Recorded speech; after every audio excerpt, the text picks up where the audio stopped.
Hello everybody, this is Intervision07 here, back with another video. Alright, so this is going to be the start but not start of my adventures video because I recorded things out of order. So I'm going to be doing quests for the Mountain Shaper here. Basically I'm going to release these in an order that isn't stupid because I recorded basically this here. So this story here has got three. It goes like this: so chapter 1, 2, and 3. Well, I played through chapter 3 first and didn't realize what I was doing, so I will release that after I do these other two. So basically, adventures mode's like the story mode for Minion Masters. I don't really need to explain a bunch of stuff here. So chapter 1, finding your way. So basically, this story starts as Halloween, Halloween. I like Halloween. Alright, so chapter 1. Finding your way. 5 encounters. You have arrived at the Stout Heart village, where rumors of the Mountain Shaper first spread. Search the surrounding area for clues and see if someone in the village can help you find out where to go next. So we're on start. So we've got a bunch of masters here for like this. Basically, you start out with a pre-made deck, and then as you win encounters, you get cards. Or you get new cards to your deck and you try to like get synergies because you get relics that try to synergize with units. So I'll kind of just like, as stuff pops up, I'll just kind of try to go over a brief explanation on what stuff is and what it does. So Halloween is what this is based off. Like, this is her story, but I already played through her. I'm not going to do the same one for every chapter, so I'm going to do Fugus. Or Fugus Falcon Fighter. He's kind of a fun guy. He's one of them stout hearts. So the generally tipsy Fugus, also known as Fugus Falcon Fighter by his village, has long searched for an epic quest to prove his worth to everyone. Finding this Mountain Shaper thing the young elf Halloween keeps going on about seems like a good chance as any. So yeah, he's like a hero, kind of.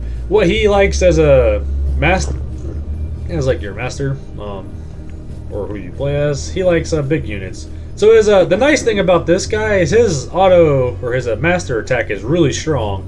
Because Fugus, the unit itself, is a 7-cost unit. And basically he spins, and you'll see later. But basically he does a lot of like very high damage and AoE damage around him.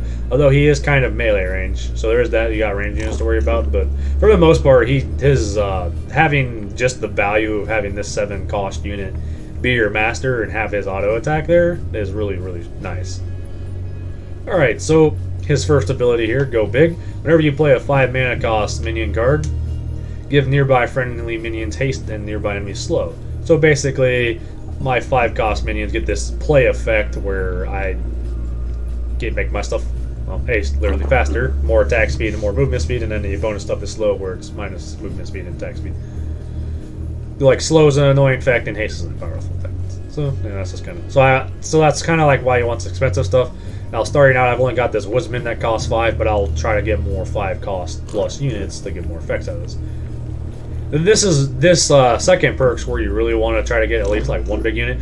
It says the minion card in your deck with the highest health gains double health and rage permanently. So just the minion card. So this Woodsman here currently is my biggest card.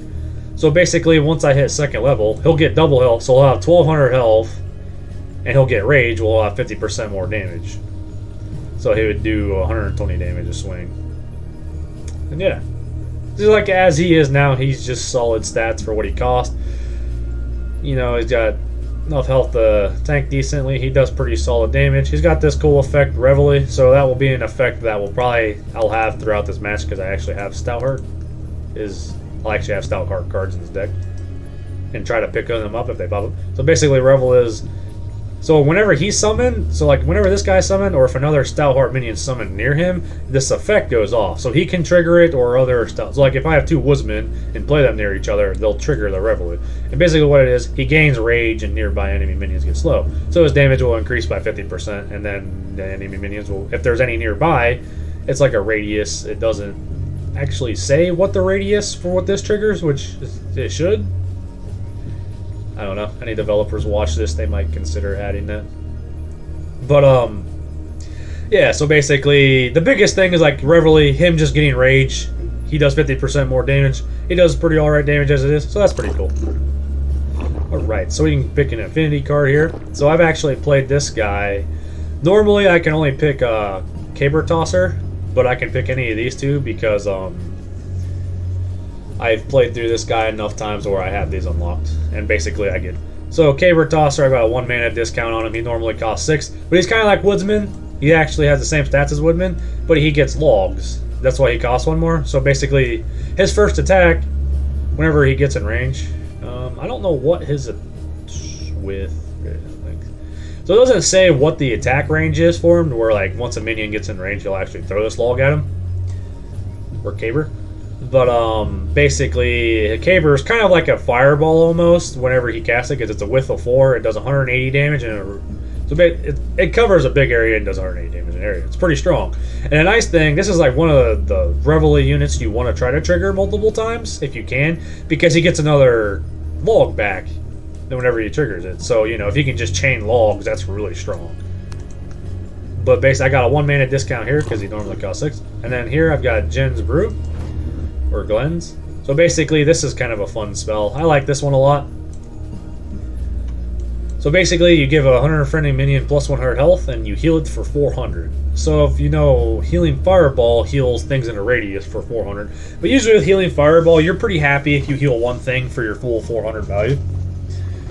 For 3 mana. So this is 1 cheaper and gives an extra health. It also buffs the health by 100. So if a unit has 300 health normally, you can buff it by plus 100 and then heal it by 400. So, like, you know, it would go to 400 max health and it get healed for like 350 or whatever if it was at 50 health when you played this. And then it's got this downside of after 6 seconds, the minion mysteriously vanishes if it's still under your control.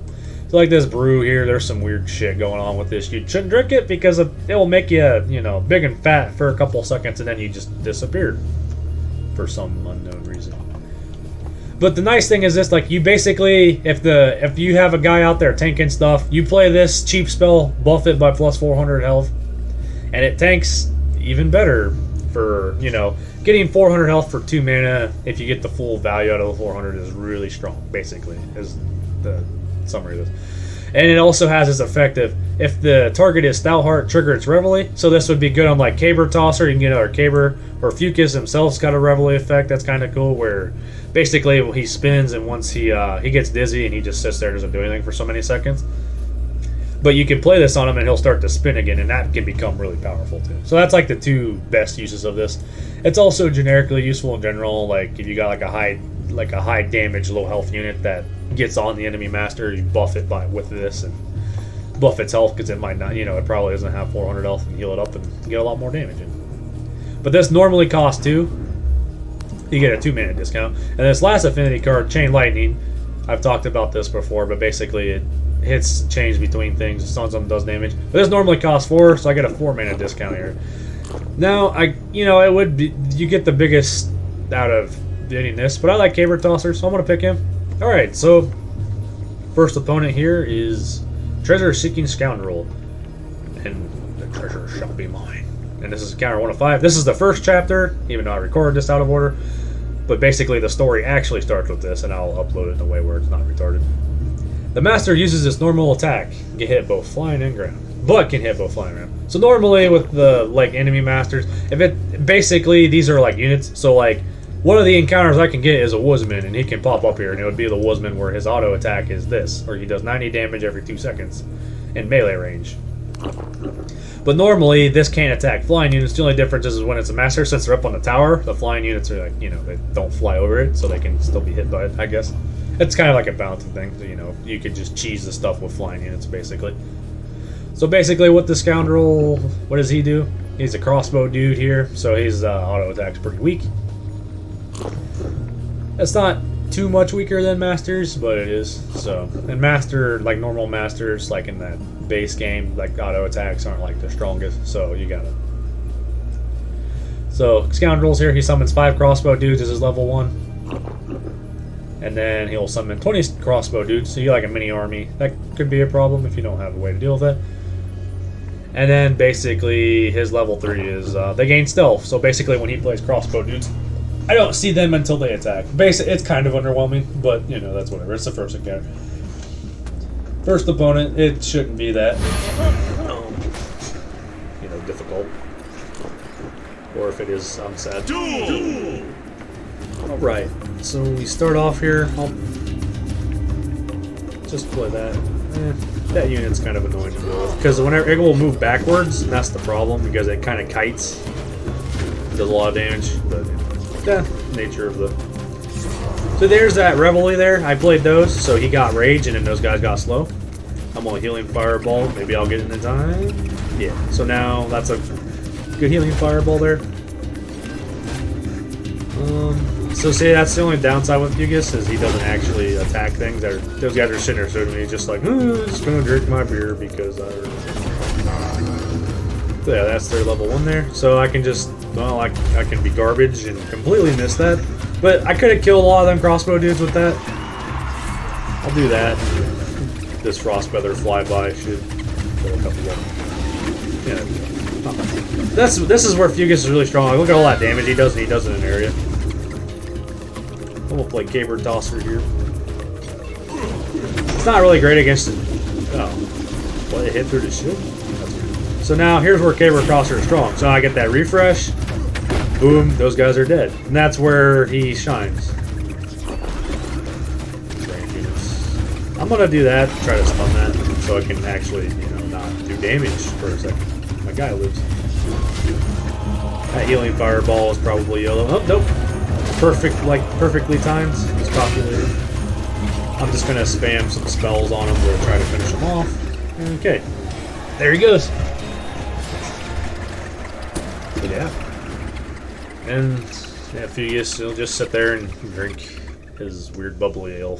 Somehow doesn't kill him, based on effects of what it actually does. Alright, so basically after you win, you get to pick one. You'll get offered one of 3 things.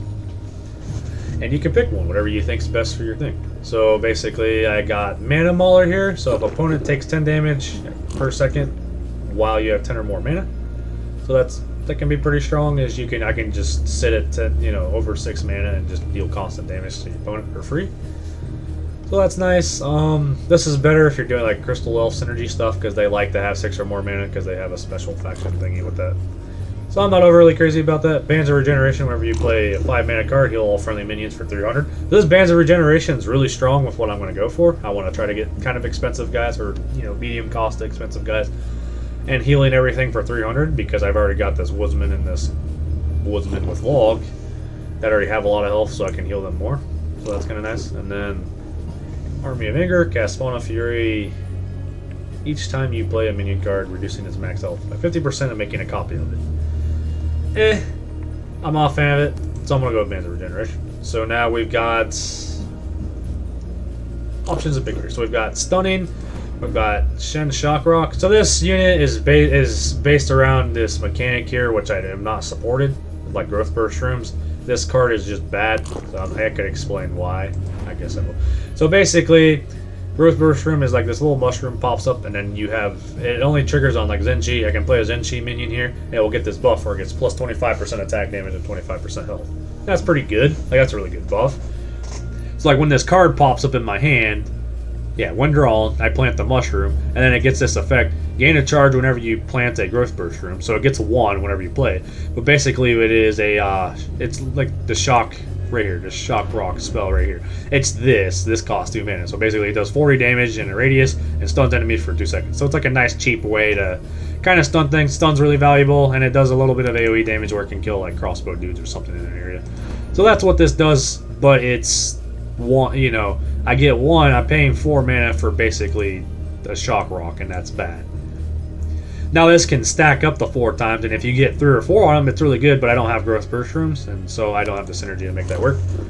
Shen, he's kind of just anti-tank guy. I've talked about him before, and even though this will be watched out of order, maybe I'm just not going to talk about him again, because I don't need to.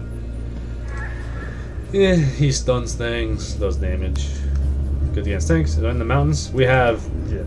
Ironically, the Mountain Shaper here. This is what this quest, or like what this adventure is over. You're trying to get this, or like Nameshake. This is the actual card form. So basically, this is a pretty powerful spell. It strikes all enemies. It's a defensive spell, so you play it, and basically you only play it on your side. And how it works is it hits an area and it gains charges. So every 5 seconds you get a charge, and it can have max 5 charges. And basically it strikes all ground enemies in a large area with an earth-shattering ground rapture. What's a ground rapture? So basically ground rapture is like the whole, like it's a whole width of a map, and it's got a radius of like diameter, whatever, length of 4. So it's like you got width this way and like length that way. So basically it's 4, and each one will be a block. So basically what happens is you play this, and it's got this knockback effect where it hits here, and then here, and then here, and then here. So ideally, if you get all 5, you can do up to like 500 damage in a big AoE. Or ideally, you'll do 200 to 300 damage to most units in like a big area, and it's really strong. The thing is this has got to make it to your hand. It's got to sit in your hand for 25 seconds to get that full effect. But when played at full power, it is worth easily more than 6. So it's kind of a cool spell. It's really powerful. And then also, like, this is kind of like the thing where like these are themed, so like stunning. So this is a stun spell, this is a stun unit. So that's kind of like the theme here. Although unfortunately these don't work well in this scenario. The 2 cards that popped up this time I kind of got lucky with. In the mountains is like Stoutheart, which is what my deck kind of started out as. I got mostly Stoutheart themed stuff. Mountain Shaper counts as the Stoutheart, like, just trait, even though that doesn't matter for anything because he's a unit. He's a spell, not a unit. I got Troubadour. He's a Stoutheart unit. Basically, he's a big tank. He's got the Reveille where he gets stuff slow, but you kind of want, like, while he's not a bad unit, he only targets buildings, and he's kind of, you know, super tank. I really don't have the support to make Troubadour worth it. Like, I could play Froth Threaders behind it, and that's like the only unit I have that's good to play behind this. Like, I could play Woodsman and Caber Tosser. Like, Caber Tosser would be alright, because he'd draw everything to him. And then once everything's near him, then you can toss the Caber and blow everything up, but that's not... I don't like it enough. Like, it's like, do I like Mountain Shaper enough for that? Maybe. The thing that is also nice, though, is I gotta consider this. This bigger is better. So this 1800, this guy will get super scary with this bigger is better. So I also got to consider that. I got High 5 here. I was originally going to take High 5 because Divine Warrior is a normal warrior unit, but she's got this Divine Shield, which is powerful enough to literally make her cost 2 more mana. But Divine Shield is, whenever she plays, or whenever you play the unit, she's immune to damage for 6 seconds, and that's really strong. You can just play her and she'll tank infinite amount of damage, and then once the shield's up, she'll be a normal warrior. Warrior is just a solid fighter unit. 400 health. That's a fair good, you know, that's enough. And then she does 70 damage every 2 seconds at 35 DPS. Pretty solid. And then this Prowler, I like this guy. He's just all around, well, not all around. Basically, he'll walk towards something and he'll dash. And whenever he does like a dash, he'll deal double damage. So the 85, he'll do 170. Yep. 170 damage when he does dash to it, and then he does pretty high damage DPS as he attacks. He's got 310 health. It's not the highest, but you know he's a damage unit, so he's got enough health to let him stick around a little bit. But he's really strong. Like you play him, and then if there's like an unsupported range unit, he can just dash to it and do a lot of damage, or he can dash to tanks and deal some damage. So he's just a damage dealing unit. For 5, I like him. I wouldn't mind it, because I have this thing where I like 5 or more cost minions, so I would, like, High 5 normally isn't bad, but I really like Troubadour with bigger is better. I'll have to pick up support units for it later. But yeah, so here's kind of a funny, you know, ironic thing. I'm Stoutheart and I'm fighting against my own clan members because we're savages. Alright, so he's actually literally Woodsman, is what he is. Except he's Paul the Twisted. And he's got the clan. Stoutheart cards in this Master's deck cost 1 less mana until played, and he just has that 3 times over. So every time he levels up, he gets himself a little bit of a discount. He's pretty underwhelming for what he is, but so basically, Paul the Twisted. This Stoutheart seems possessed. You don't understand. There is no denying her. She is in my head. She must be obeyed. I must fight you. Because variety in enemies or something. Got a corker of a fight for you today here on Minion Masters. So we're gonna kill our brother because we're savages, and fuck him, I guess. Alright, so now we'll just play Caber Tosser back here and start throwing logs at this guy.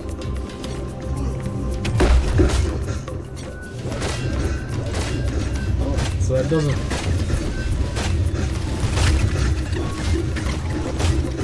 So that unit there is kind of an interesting one. That's a healing puff. So basically it sits on the bridge and just constantly heals Minion Master. She didn't do anything in that situation because he's already at below. Yeah, these frost feathers are annoying. Let's put this in here. Kill that unit, I can't actually attack. I got my 2 more. I've got a little bit before the attack damage. So this is nice thing is I can kind of just ignore this Woodsman. This Woodsman's usually a strong unit, and ignoring it isn't a great idea, but since Fugus' attack is so strong, I'm still going to take a little bit. Okay, so I'm going to play this 2. And I'm going to try a Caper Toss. The big thing is, okay, so like 2 would work nice here because I actually have things to kill the stuff that's being distracted by the 2 wood. Okay. The nice thing about these Frost Feathers is range is short enough to where they'll actually attack it.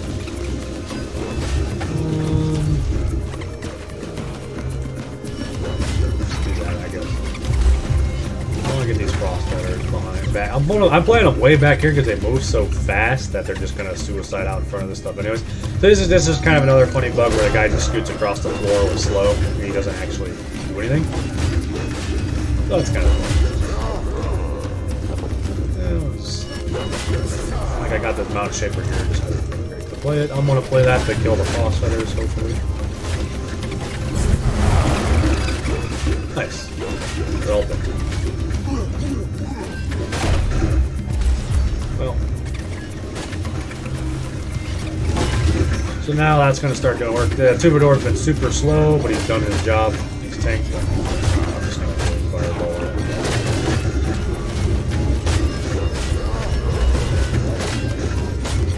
Get out there, do a little bit of damage. All my guys are slow here because that's kind of the Stalhart thing. They slow things. That's kind of like their faction specialty. Now I'm just sitting there chopping away at his tower. Blue is victorious. Bye-bye, Paul. I'll miss you. I don't know why you had to become possessed, but now you're, dead. I'll light a funeral pyre for you and remember you as Paul the Twisted. R.I.P. Paul. Alright. So now we can do Call the Ranks. Basically I removed 2 cards, and that's nice because you'll end up with cards you really don't want sometimes. There's nothing I really don't like in this. I like everything. I just have a lack of like ranged units. So like, die. Well, okay. Well, I screwed up and took that. So we're gonna have to remove 2 units. So I will get rid of Shock, Rock, and Frostfeather Flyby because I didn't, while those were nice spells. Meh. Okay, so we got Rage, High 5, Legendary. I'll go with High 5 because this is literally the same as before. So I'm just gonna. So I have a big weakness now where I really don't have a way to deal with flying units, but it's fine. Okay, so now we have another Stalhart because Brand the Log Tosser. So he's So the thing that's kind of unique about him is he's not exactly the same as Caber Tosser. I mean, he is, but he gets logs. Like where the Caber Tosser gets logs back whenever another like synergy is had here. He just gets a log every 40 seconds, and this guy has been working out. He can throw logs like across the map. It's kind of impressive, and he's got the same thing as the clan. Basically, he just gets cost reduction. As you get further in, you get this thing where they get increased mana generation, so they become stronger. And we got Brand the Log Tosser. By logs will crush you. Be careful. He throws logs. Turns out to be, the first chapter, there's not really much. I think this is more of like supposed to be someone just proving themselves to the village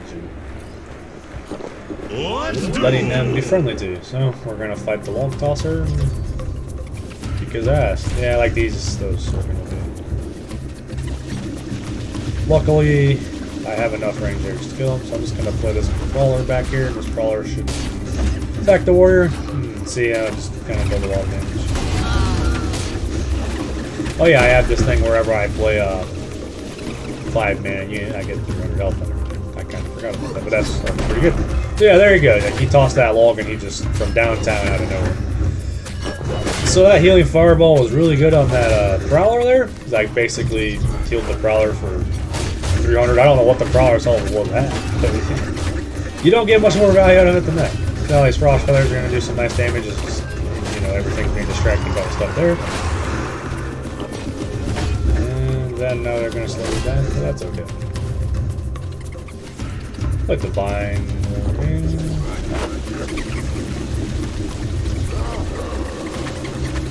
I haven't played Mountain Shaper there, we're gonna terrible. I actually show what it does. But that's nice to have. So that's kind of what he does. He gets logs back every 40 seconds. Alright, so I want to play Prowler here because I want to kind of burst damage this and bring it down fast, and that's what the Prowler does. Nice burst damage. Okay, log from downtown.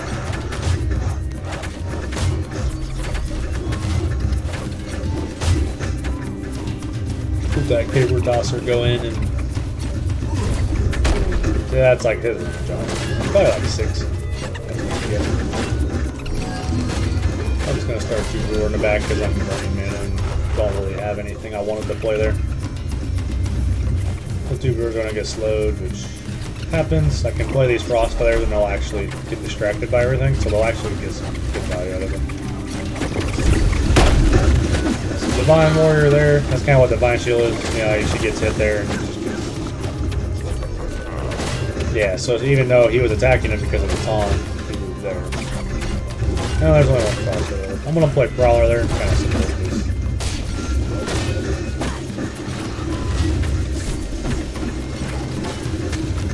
This is kind of what's silly about Troubadour is the stuff, you know, auto targets and tries to kill the Troubadour, but you know, the stuff gets in the way and just body blocks and stuff because they're trying to. That's kind of funny.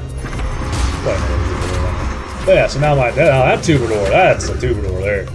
He's extra thick. He's got double health and rage, so he could probably just make it all the way to there and just kill him. But you know, I'd try to end it faster.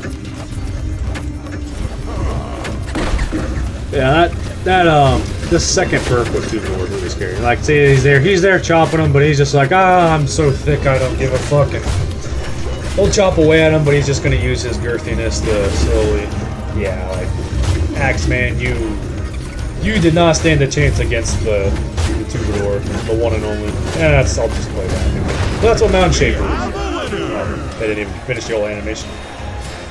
But basic. Wait, that's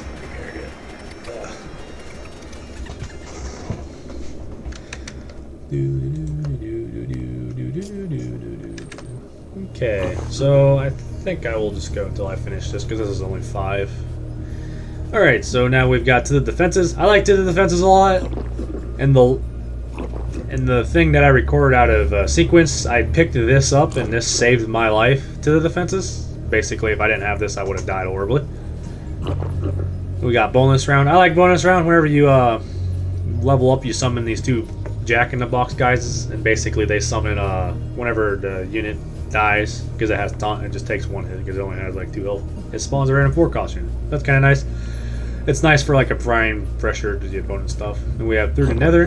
Whenever you cast 3 minions in a row, teleport all your minions closer to the enemy master and give them rage. So I've actually got a lot of minions, so I might be able to get away with that, where I play 3 minions in a row and kind of just teleport everything closer to it and get range. So any of these would be fine. This is the first one, so I'm not like worried about getting my stuff pushed in super hard and being overwhelmed. Especially with Fugue's attack, you know, spin attack, he'll do a whole lot of stuff himself.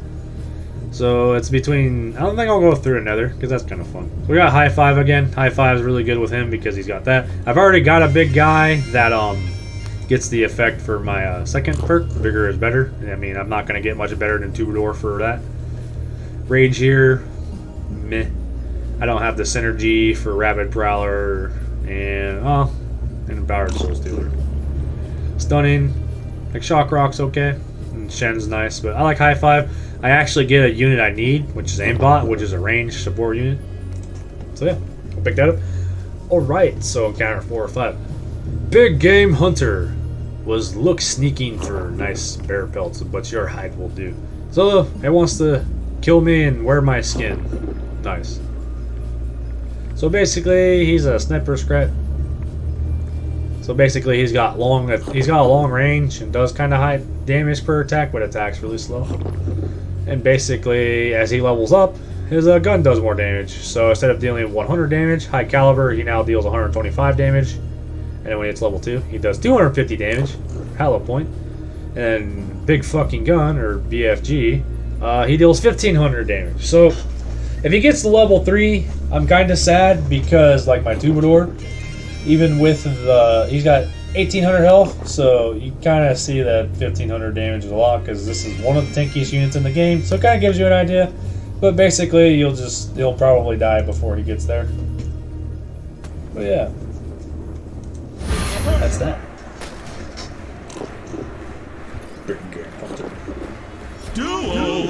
Duel. Alright, so this hand's kind of nice. Oh, we're actually going to see Scrats for once. I haven't fought them little shits in a while. So Scrats is like a faction, or basically just a bunch of... They've got stronger units, but basically the Scrats themselves, they're just swarm. Just cannon fodder. So like Rabid Prowler is pretty bad here. You know, they're just going to walk up to Fugus, and Fugus is going to be like, haha, get the fuck out of here, you shits. I'll play Rabid Prowler here and just take the bridge. I like Rabid Prowler. So now he's going to dash there. He does pretty high damage. Pretty solid. Attacks fast. Gets some damage in. So yeah, that's the unit he is. He's a sniper scrat. That's what the master is, except unit. This is kind of where Rabid Prowler is nice. Boom.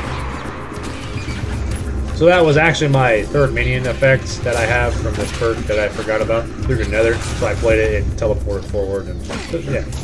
The thing that was kind of unfortunate is there's a lot of swarm this opponent has.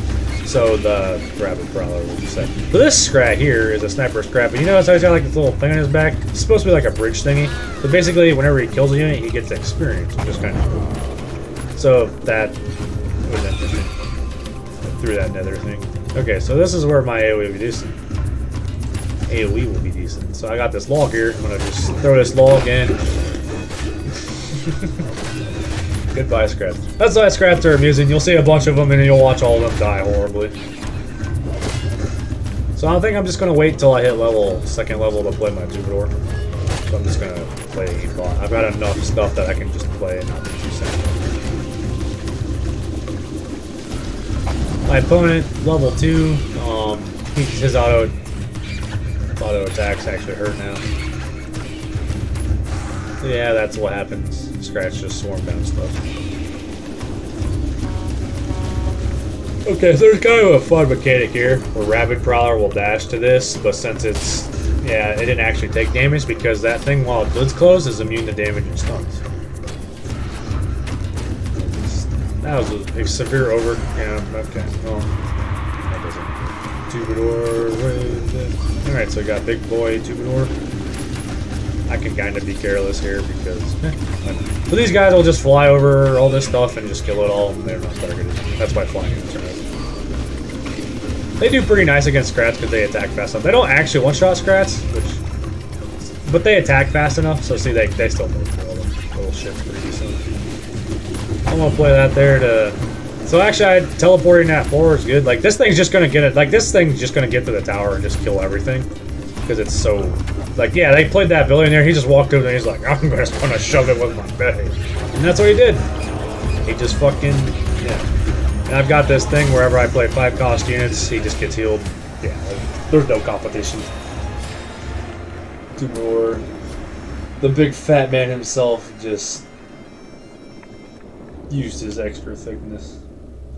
I feel like I've said that like maybe 5 times now, but you know, I mean, there's no commentary, then it's not amusing, right? 34 minutes? Okay, that's not too bad. This isn't nearly as long as the last one. Okay, so here we are with another campsite. Choose how to spend the night. Okay, it's actually a little different here, but basically you pick your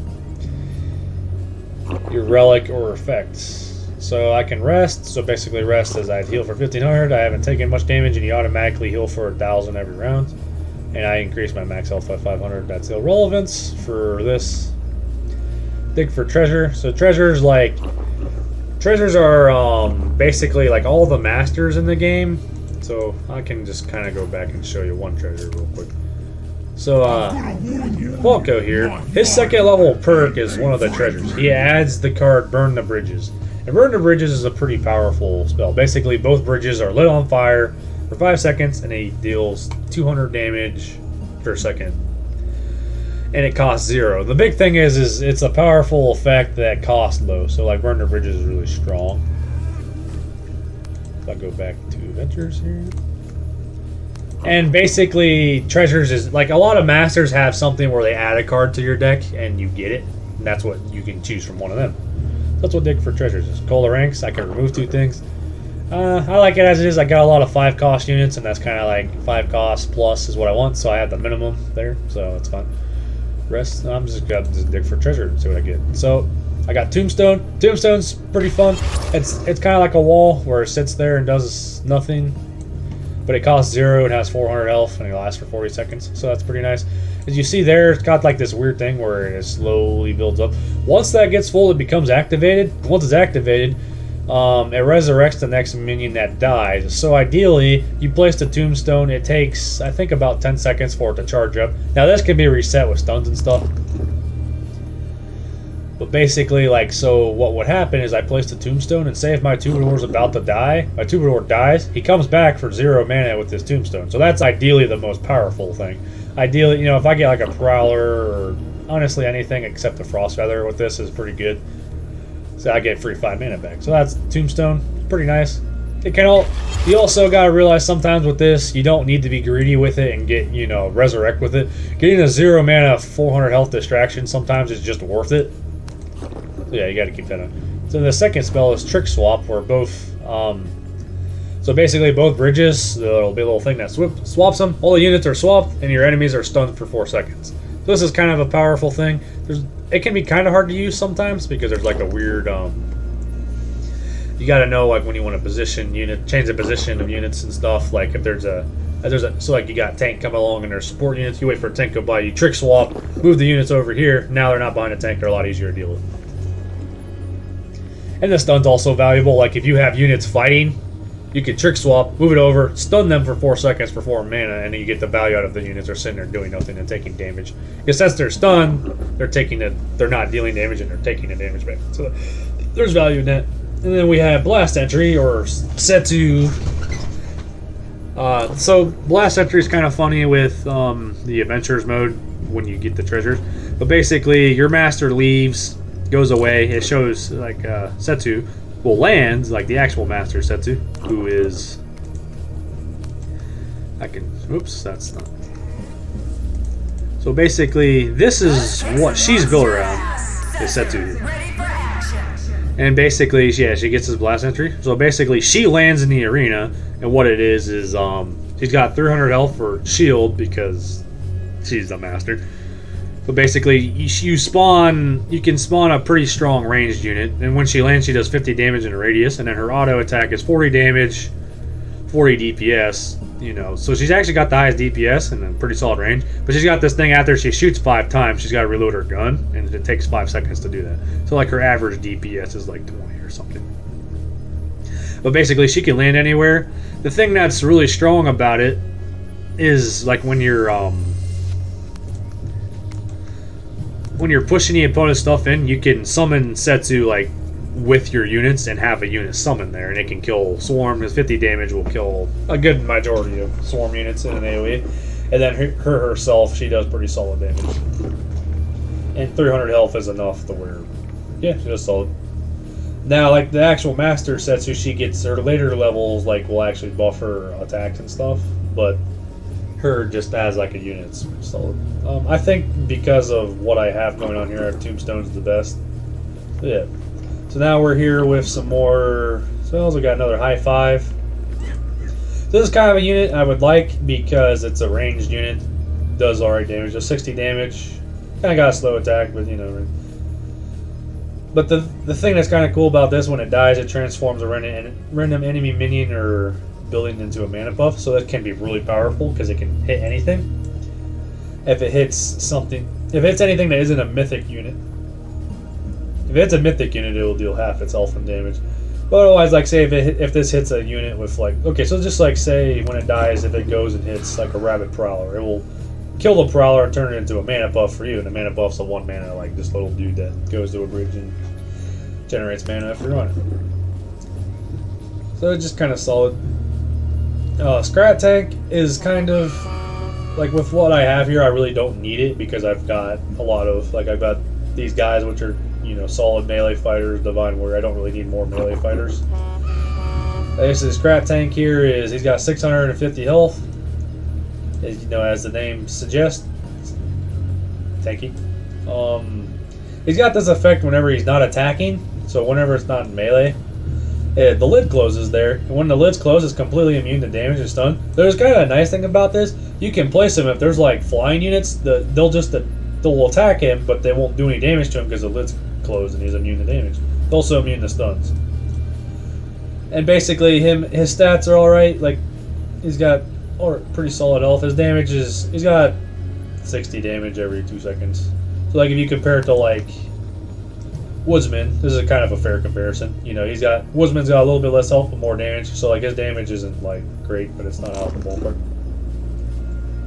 So yeah, that's Scrat Tank. You play it as literally a tank unit. It's really good at tanking ranged units because it's immune to range damage for the most part. Except when its lid opens, but so we got Rage here. So basically Sunburn's kind of a fun spell. Basically in a radius, like a sun will show up and it will just come down. Does damage 10 times. Does 10 damage 10 times, so it'll deal 100 damage. So it'll clear a lot of swarms. It gives all minions in the area rage. That includes your minions and your opponent's minions. So this is kind of interesting where you can... The best case scenario is like, say I've got a Woodsman out there. I play then like the opponent plays like Scrat Ward. So there's a bunch of little Scrats there and he's getting overwhelmed by them. I play Sunburn, it kills all the Scrats, and then my Woodsman gets buffed with Rage. But now this can also buff your opponent's stuff, so sometimes this can be a problem for you, but normally it's not hard to engineer a situation where this isn't bad. And we got Brutish Betrayer. So this is a rammer, but he has Rage, so he actually does 50% attack damage. But he's got this ability called this faction mechanic, keyword called Turncoat, to where once he hits 50% health, he actually turns and attacks you. So basically, yeah, you are paying for you're paying for half the health. So once he hits 50% health here, he'll actually swap sides and come to murder you. But usually what happens with Brutish Betrayer, you play him when you get a good scenario where you can try to push damage in, like your opponent's a little bit behind or something. With Rage, he already does pretty high damage, like he'll deal a lot of damage. And basically, he'll usually make it to the tower, bop it once, and then get turncoated, come towards you, and run through all your shit and just die. But yeah, and that's just... yeah, that's a card. I'm not taking it, but that's what it does, just for explaining things, because I'm assuming a lot of people don't know about what this game is and stuff in it. But... and then the last one we got in the mountains. So we got Scott, who's invisible because there's a weird bug with this for some reason. I don't know if it's in Adventures or whatever. But basically Scott here is, yeah, he's crying. It's a sensitive savage. He's a Stoutheart, and he himself, he's got 600 health. If you notice, a lot of the Stouthearts have 600 health. They're just solid big men. He does 65 damage every 0.7 seconds. So he does absurdly high damage. So basically Scott is a really good tank buster. If there's a tank that doesn't only targets buildings, or if there's a unit that's got a lot of health and you can kind of play Scott to flank him or kind of tank him, he just does a lot of he does really high damage, and he attacks fast enough to where you can actually mow through swarms too, so that's kind of nice. But he's also got this effect of, since his damage is so high, he's got kind of a downside effect where once he hits 300 health, or 50%, he'll start to cry. So basically he'll just sit in his ass there and cry, and he taunts, basically making everything target him. And yeah, it lasts for 5 seconds. So you kind of lose out on your value of the amount of damage he does, but then he kind of does his other secondary role of being a tank, where he force aggroes everything to him and then usually dies. I think so it kind of depends on the scenario. It's kind of a downside, but it can be used as an upside in very niche scenarios. So it's kind of funny, but yeah, that's kind of like how that's how his damage it can be so high, because he's got kind of that downside, and also has a lot of health. That's got the Invisible Man that doesn't exist. Then we got Glenn's Brew, which is a fun card.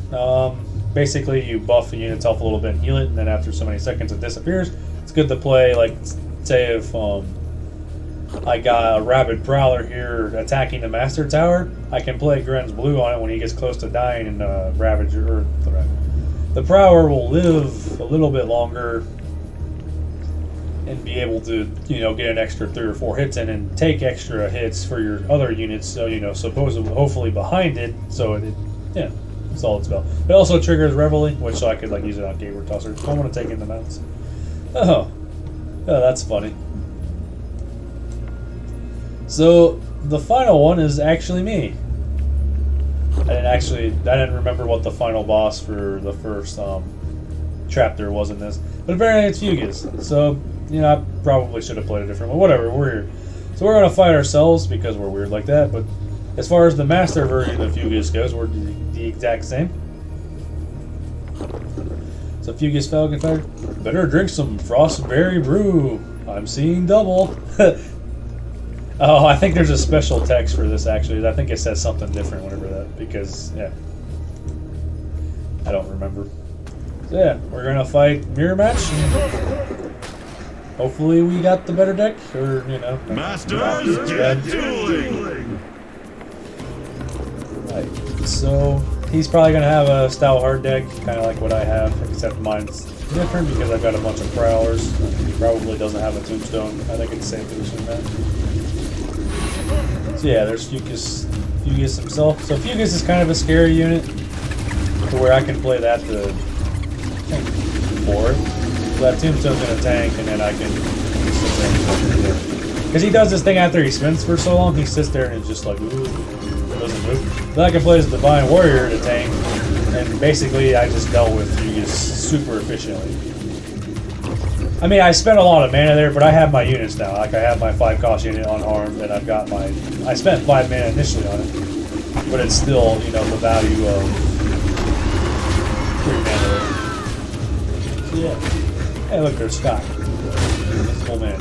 Yeah, see, like, I have Scott selected now, and I'll summon him, but it doesn't show where he goes. It's kind of funny. So Scott's got this funny thing where, like, Rabid Prowler's actually good for this. I'm going to do a bunch of burst damage to Scott, and get him to that weak health threshold to where he's just going to sit there and cry and die, where he almost killed that Prowler, but because of that, his little funny mechanic there. There's Scott. That's where Scott does pretty nice. Just does a lot of damage. So I've got my opponent already halfway down. I'll play Troubadour.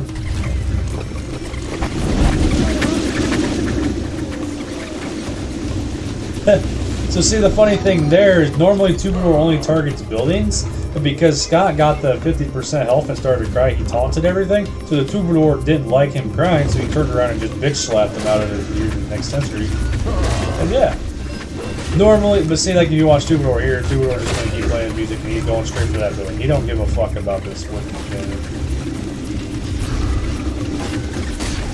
But yeah, Troubadour is super disgusting. Is what I've got going on here. So he's gonna get up there, as my previous opponents have done. Blue is the winner! Bash them in, and yeah, the first chapter wasn't really meant to be hard. The last chapter I did was a lot more interesting to watch, but you know, you get. Congratulations, you have found the way to navigate the mountains and adventures can begin in earnest. Cool. So we did like the first thing. So I'm gonna do the second acceptance chapter here. And then I've already did this, but I'm gonna release that, you know, not stupid order because, yeah. Chapter 2, The Hunt. We'll get to this in the next episode. So thank you everyone for watching, and until next time. Bye.